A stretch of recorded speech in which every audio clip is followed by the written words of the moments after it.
नमस्कार प्यारे छात्रों, 11वीं कक्षा जो हिंदी साहित्य विषय है उसकी ऐच्छिक हिंदी की जो पुस्तक है वो अंतरा है। इसमें गद्य और पद्य जो भाग है वह इस प्रकार हैं। नया पैटर्न आया है, नया कोर्स है, तो इस वजह से आप सब लोग केशव ऑनलाइन क्लासेस जो है उसमें अध्ययनरत रहें और उसको वीडियो को देखें, फॉलो करें और पढ़ाई करें। अपने स्तर पर समझने का प्रयास करें और बुक्स खरीदें। समस्त विद्यार्थियों से मेरा अनुरोध है कि वह बुक्स खरीदें, क्योंकि बुक्स के बिना कोई तैयारी नहीं होती।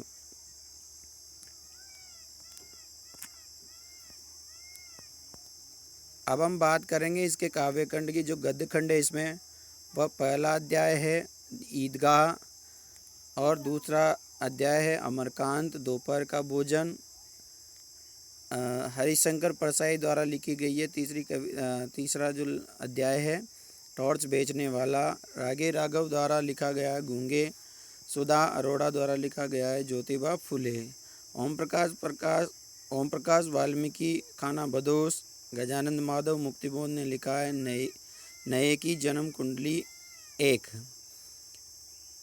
पांडे बेचैन शर्मा उग्र ने लिखा है, इनको उग्र भी कहा जाता है, उनकी उसकी माँ, भारतेंदु हरिश्चंद्र भारतवर्ष की उन्नति कैसे हो सकती है, ये हमारे गद्य काव्य खंड में है। दूसरा आता है काव्य खंड। जो पहली कविता आई है कबीर जी द्वारा, अरे इन दोहुन राह न पाई बालम आओ हमारे घेरे, ये दो कविताएं हैं कबीर जी की। दूसरी कविता आई है सूरदास की, खेलन में को कांको गुशेया मुरली तऊ गोपाल भावती, ये दूसरा अध्याय है जिसमें दो कविता आई है। देव द्वारा हंसी की चोट, सपना दरबार, ये 3 कविता लिखी गई है। पद्माकर और औरे भांति कुंजन में गुंजरत, गोकुल के कुल के गली के गोप भोरन को गुंजन बिहार, सुमित्रानंदन पंत द्वारा लिखा है संध्या के बाद। महादेव वर्मा जाग तुझको दूर जाना, सब आंखों के आंसू उजले, नरेंद्र शर्मा द्वारा लिखी गई है नींद उछट जाती है। नागार्जुन द्वारा लिखी गई है बादल को गिरते देखा है। श्रीकांत वर्मा द्वारा लिखा है हस्तक्षेप। धूमिल घर में वापसी, ये निम्न प्रकार की कविताएं इसमें नए पैटर्न में जुड़ी है, तो कृपया इसको देखें, पढ़ें और समझने का प्रयास करें।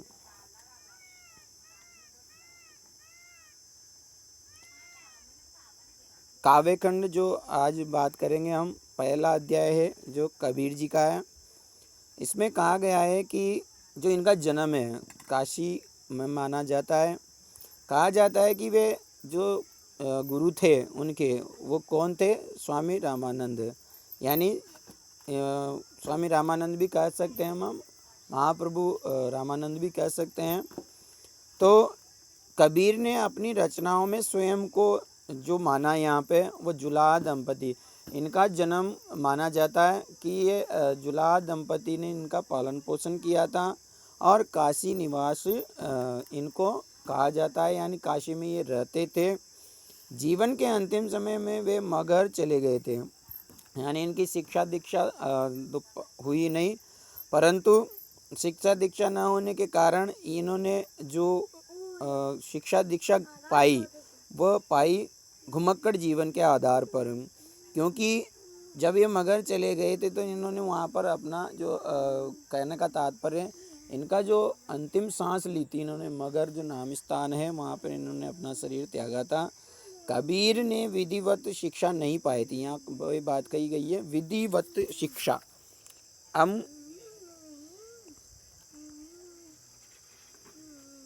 यहाँ पे बात है विधिवत शिक्षा का मतलब कि नियम के अनुसार इन्होंने शिक्षा नहीं पाई थी, कहीं पाठशाला में पढ़ने ये नहीं गए थे। उन्होंने कहा भी था कि कुछ बात कही थी वहाँ पे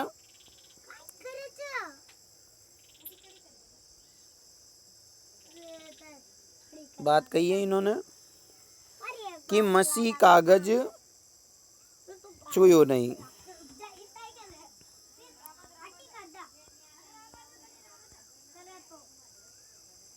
यहाँ का है मसी कागज छुयो नहीं, मसी कागज छुयो नहीं, कलम गई नहीं हाथ। कहने का तात्पर्य कि मसी मेरे द्वारा यानी शाही और कागज मैंने कलम कागज को कभी छुआ नहीं, और कलम गई नहीं हाथ, मैंने कभी पढ़ाई नहीं की और मेरे हाथ में कभी कलम नहीं लगी। वे किंतु वे प्रारंभ से संतों की संगति में जो रहे हैं, प्रारंभ से क्या रहे हैं, संतों की संगति में, प्रारंभ से संतों की जो संगति रही है, फकीरों की संगति में रहे थे। अतः उनके पास उच्च कोटि के ज्ञान के साथ साथ मौलिक चिंतन की विलक्षण प्रतिभा भी थी।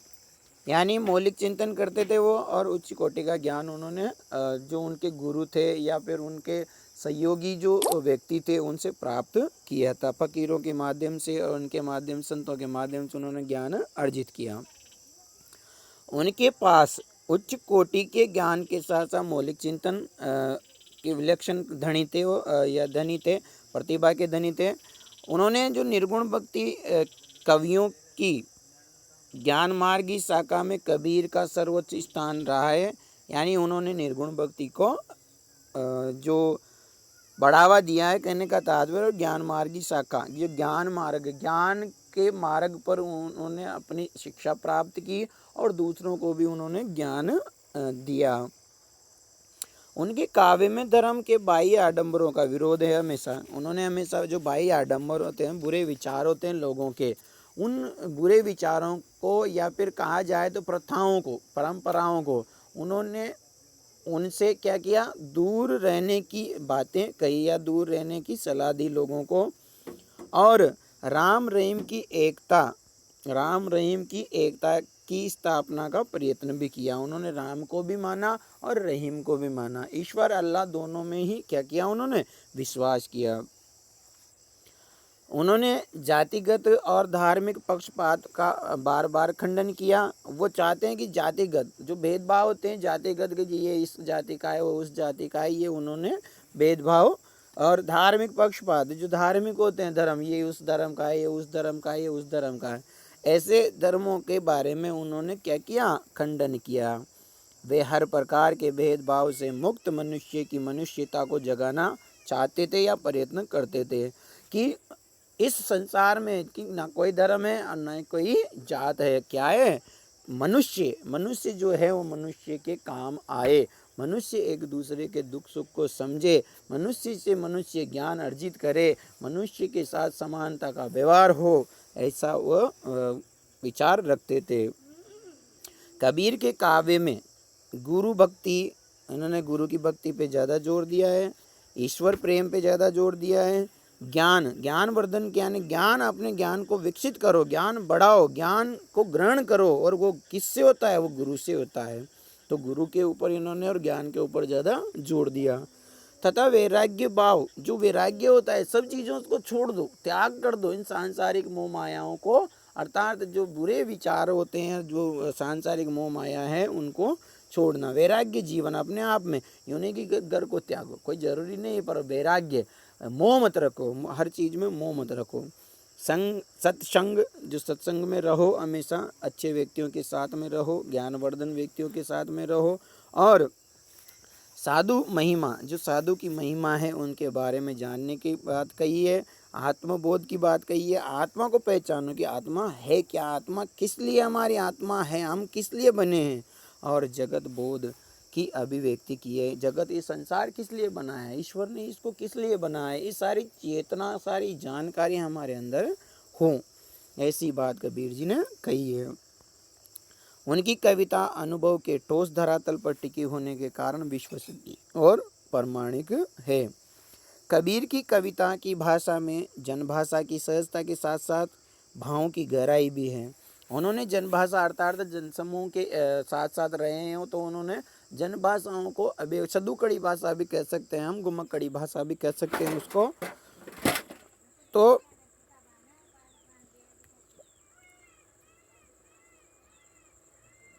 हाँ, अभिव्यक्ति की है। तो ठोस से टिकी हुई कारण विश्वसनीय प्रमाणिक है। कबीर की भाषा जो जनभाषा की सहजता के साथ साथ भावों की गहराई भी है उनके अंदर, जो भावात्मक अभिव्यक्ति है, कहने का तात्पर्य जनभाषा की सहजता के साथ साथ भावों की गहराई, जो भावों की गहराई उनकी काव्य भाषा में दार्शनिक चिंतन के सहज रूप में व्यक्त करने की शक्ति है। कबीर ने मूलत जो कबीर जी हैं उन्होंने क्या किया, कबीर जी ने जो मूलत बात कही है, यानी कि उनकी रचना क्या है, साखी शब्द और रमेणी रचे उन्होंने। जो मूलत जो ग्रंथ रचे उन्होंने, जो साखी शब्द और रमेणी, ये उनके तीन मुख्यतः ग्रंथ हैं। उनकी रचनाएं मुख्यतः कबीर जो ग्रंथावली है, ग्रंथावली में संग्रहित है, कबीर की ग्रंथावली है उनमें संग्रहित है जो ग्रंथ लिखे हैं इन्होंने, जो रचनाएं रची वो इनमें संग्रहित है। किंतु कबीर जो पंथ में बीजक का विशेष, ये मुख्यतः क्या है, कबीर जो पंथ है उनमें बीजक मुख्य ग्रंथ माना गया है। मतलब तो कबीर ये बीजक मुख्य ग्रंथ माना गया है संत कवियों के आधार पे, पंथ के आधार पे, कबीर का जो पंथ था उसके आधार पे। कबीर की कुछ रचनाएं गुरु ग्रंथ है साहेब में भी संकलित है। गुरु ग्रंथ साहेब जो सिखों गुरु का जो गुरु गोबिंद सिंह या कहा जाए गुरु ग्रंथ साहेब में संकलित भी है। पाठ्य पुस्तक में कबीर के 2 पद दिए गए हैं। पहला पद यहाँ पे कही गई है बात, पहला पद यानी पहला पद क्या था इसका,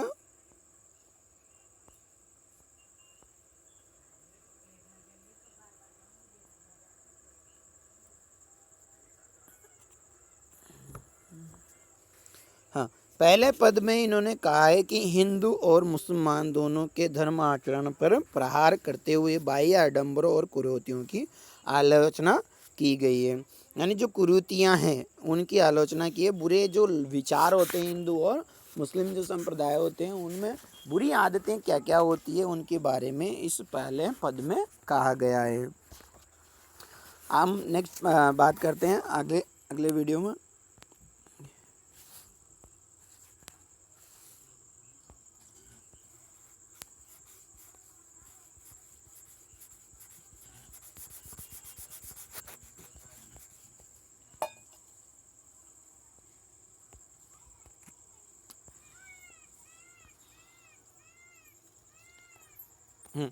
दूसरे पद में बात कही गई है, दूसरे पद जो बात कही गई है, दूसरे पद में कबीर ने खुद को वीरानी स्त्री के रूप में प्रस्तुत करते हुए प्रियतम से घर लौटने की आकांक्षा व्यक्त की है। दाम्पत्य प्रेम और घर की महत्ता इस पद के केंद्र में है। कबीर के ये दोनों पद जो पारसनाथ तिवारी द्वारा संपादित कबीर वाणी से लिए गए हैं। जो यहाँ कहा है खुद को, कबीर जी ने क्या माना है, खुद को विरहणी। विरहणी का मतलब सब समझते होंगे आप। विरहणी जो स्त्री है, विरहणी का मतलब होता है जो विरह की आग में तपती है, अर्थात अपने प्रियतम के इंतजार में इंतजार करती है या उसके इंतजार में, घर लौटने के इंतजार में इंतजार करने वाली जो स्त्री होती है, नारी होती है, वो उसको विरहणी कहते हैं। विरह यानी कहा जाए तो प्रियतम की याद में तरसना, जिसे कहते हैं दुख पाना या कष्ट झेलना। तो प्रियतम के घर लौटने की आकांक्षा की व्यक्त की गई है। दाम्पत्य प्रेम और घर की महत्ता इस पद के केंद्र में है। यानी जो दाम्पत्य है, दाम्पत्य जीवन यानी पति और पत्नी, जो उनका प्रेम होता है और उनके घर की महत्ता का यहाँ पर केंद्र भाव व्यक्त किया गया है। कबीर के दोनों पद पारसनाथ तिवारी द्वारा संपादित कबीर की वाणी से लिए गए हैं। अब हम बात करें पद की, तो यहाँ पद देखिए। अब हम पहला पद जो पढ़ें तो वो किस प्रकार पढ़ेंगे? देखो, इसको गाकर भी पढ़ा जा सकता है, अपने अपने तरीके से कैसे भी हैंडल किया जा सकता है इसको, कैसे भी समझने के लिए कैसा भी अ, ज- तो कहा है, देखो पहले पद में क्या कहा है। अरे इन दो उन राह न पाई, हिंदू अपनी करे बड़ाई, गागर चुवन न देई। बेश्या के पायन तरसोवे, ये देखो हिंदवाई। मुसलमान के पीर ओलिया, मुर्गी मुर्गा खाई। खाला केरी बेटी ब्याए, घर ही में करे सगाई। बाहर के एक मुर्दा लाए, बाहर से एक मुर्दा लाए, धोए दाए चढ़वाई। सब सखियां मिल जेवन, बेटी घर भर करे बढ़ाई। सब सखियां मिल जेवन, बेटी घर भर करे बढ़ाई। हिंदवन की हिंदवाई, देखी तुर्कन की तुर्काई। कहे कबीर सुनो भाई साधो, कौन रावे जाई। इस प्रकार ये कविता मैंने मेरे हिसाब से गाई है। आप अपने हिसाब से देख लें, अपने अपने हिसाब से सब कुछ। तो यहाँ कहा है कि अरे इन दोनों राह न पाई, अर्थात यहाँ बात करेंगे हम इन दोनों की पाई न तर पैरों, यानी राह न पाई। अरे इन दोनों राह न पाई, इनको आज दिन तक कोई राह नहीं मिली। किस प्रकार? कि हिंदू अपनी करे बड़ाई, गागर चुवन न दी। इन दोनों में आज दिन तक, अरे इन दोनों यानी अरे अरे भाई साधो सुनो, लोगों से कह रहे हैं, कबीर जी कह रहे हैं वर्णन करते हुए कि इन दोनों राह न पाई, इन दो में आज दिन तक कोई ज्ञान नहीं प्राप्त हुआ। किस प्रकार? कि हिंदू अपनी करे बड़ाई और गागर चुवन न दे। हिंदू क्या करता है? अपनी बड़ाई खुद करता है, अपनी करे बड़ाई, अपनी बड़ाई खुद करता है, और क्या कहता है कि मैं उच्च कोटि का हूँ, मैं यूँ हूँ, मैं हुआ हूँ, मेरा कुल गोत्र ऊंचा है, यूँ है, और गागर छुअन न दे। और पर किसी को गागर, गागर यानी घड़ा, मटका किसी को छूने नहीं देता है। बेश्या के पायन तर सोवे, ये देखो हिंदवाई। और कहाँ पे सोता है व्यक्ति? बेश्या, बेश्या यानी